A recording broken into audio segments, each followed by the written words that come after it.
জানোয়ার ধর্ষণ ও খুন করেছে তার বিচার চাই আমরা।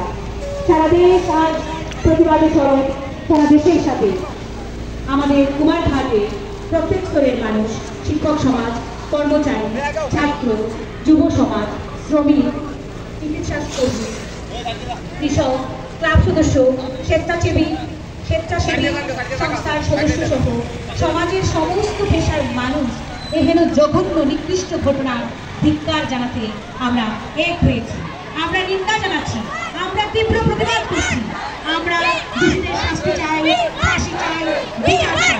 আমরা সবাই দোষীদের ফাঁসি চাই, শাস্তি চাই, বিচার চাই।